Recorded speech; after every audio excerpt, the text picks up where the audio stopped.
Farmhouse Stoneware it's a response to God's calling on our lives. We probably have close to 90 different items that we make, and everything is dishwasher, oven, and microwave safe.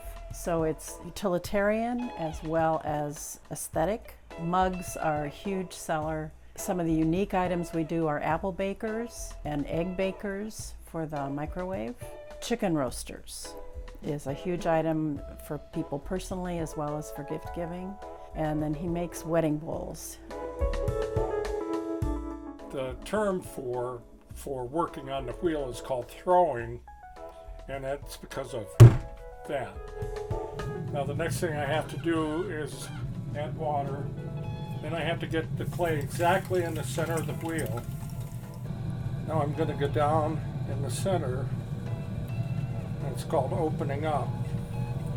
When I start, that's when the wheel is going its fastest. As the process goes on, slow the wheel down because the piece becomes more vulnerable.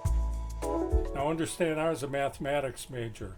I had to take my 12th math course, which was numerical analysis. I had an elective, and there was a pottery course available. And so I took the pottery course, and I averaged 4 hours a day, 7 days a week in the pottery studio, and I can't tell you a thing about numerical analysis. Well, when we met, he told me his story about getting into pottery, and it just so happened that my parents had just begun to learn pottery, and when it was time to introduce him to my family, we met at a restaurant, and the three of them, my parents and Jim, talked pottery all during the meal. I knew nothing except that I liked pottery because this was so important to him to do more of. I don't know that we were thinking of business at that point, but he really loved doing it and he wanted to be able to be independent in his production. So I bought him a wedding present of a kiln. It doesn't take long to throw the piece, but then it has to dry. Once it's dried, it goes through a firing of about 1500 degrees, and that's called the bisque firing. Then the piece comes to me and I glaze it. If it's an order, we glaze it the color that the customer wants. Otherwise, it's my choice.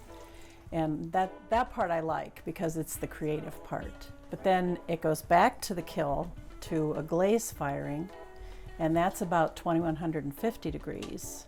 And when it comes out of that, it's ready to use. It really connects us. Most of our life is centered around this. We love to make things with people in mind, and how they'll use it and how they'll be blessed by it.